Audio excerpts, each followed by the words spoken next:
ಇನ್ನು ಗುಬ್ಬಿಯಲ್ಲಿ pulse polio ಲಸಿಕಾ ಅಭಿಯಾನವನ್ನ ಕೂಡ ಮಾಡಲಾಯಿತು. ಈ ಒಂದು ಅಭಿಯಾನಕ್ಕೆ ನ್ಯಾಯಾಧೀಶರಾದಂತಹ ಕಿರಣ್ ಚಾಲನೆಯನ್ನ ನೀಡಿದ್ದಾರೆ.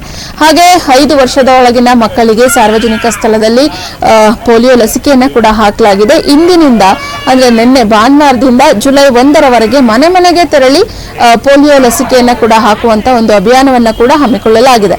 ಈ ಒಂದು ಅಭಿಯಾನಕ್ಕೆ ಗುಬ್ಬಿಯಲ್ಲಿ ನ್ಯಾಯಾಧೀಶರಾದ ಕಿರಣ್ ಏನು ಒಂದು ಪೋಲಿಯೋ ಡ್ರಾಪ್ಸ್ ಅನ್ನು ಹಾಕೋದ್ರ ಮುಖಾಂತರವಾಗಿ ಚಾಲನೆಯನ್ನ ನೀಡಿದ್ದಾರೆ. ಪಟ್ಟಣದ ಸಾರ್ವಜನಿಕ ಆಸ್ಪತ್ರೆ ಆವರಣದಲ್ಲಿ ಈ ಒಂದು ಲಸಿಕಾ ಅಭಿಯಾನಕ್ಕೆ ಚಾಲನೆಯನ್ನ ನೀಡಿದ್ದಾರೆ.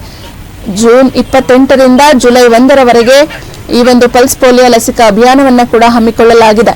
ಪೋಲಿಯೋ ಮುಕ್ತ ಭಾರತವನ್ನ ಮಾಡುವಂತಹ ನಿಟ್ಟಿನಲ್ಲಿ ಈ ಒಂದು ಪೋಲಿಯೋ ಲಸಿಕೆ ಅಭಿಯಾನವನ್ನ ಕೂಡ ಹಮ್ಮಿಕೊಳ್ಳಲಾಗಿದ್ದು, ಈ ವಿಚಾರಕ್ಕೆ ಸಂಬಂಧಪಟ್ಟಂತೆ ನ್ಯಾಯಾಧೀಶರಾದಂತಹ ಕಿರಣ್ ಮಾತನಾಡಿದ್ದಾರೆ. ನೋಡೋಣ.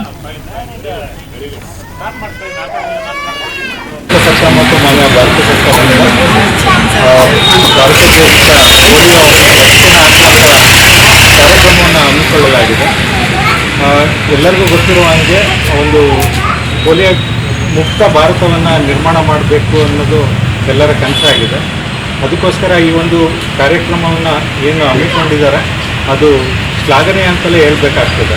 ಪೋಲಿಯೋದಿಂದ ಎಷ್ಟು ಜನ ನರಳುತ್ತಿದ್ದಾರೆ, ಬಳಲಿದ್ದಾರೆ ಎಲ್ಲನೂ ಕೂಡ ನಾವು ನೋಡಿದಂಥ ಸಂದರ್ಭದಲ್ಲಿ ಇದು ಒಂದು ಜೀವಾಮೃತ ಅಂತಲೇ ಹೇಳಬೇಕಾಗ್ತದೆ. 2 ಹನಿಯಿಂದ ಒಂದು ಪೋಲಿಯೋವನ್ನು ಮುಕ್ತವಾಗಿ ಪೋಲಿಯೋ ಮುಕ್ತ ಭಾರತವನ್ನು ನಿರ್ಮಾಣ ಮಾಡ್ಬೋದು. ಹಾಗಾಗಿ ಏನು ಯಾರು 5 ವರ್ಷ ಒಳಗಿನ ಮಕ್ಕಳಿದ್ದಾರೆ ಎಲ್ಲರನ್ನೂ ಕೂಡ ದಯಮಾಡಿ ಹತ್ತಿರದ ಸಂಬಂಧಪಟ್ಟ ಆರೋಗ್ಯ ಕೇಂದ್ರಕ್ಕೆ ಕರ್ಕೊಂಬಂದು ಪೋಲಿಯೋ ಡ್ರಾಪ್ಸನ್ನು ಹಾಕಬೇಕು ಅಂತ ಸರ್ಕಾರ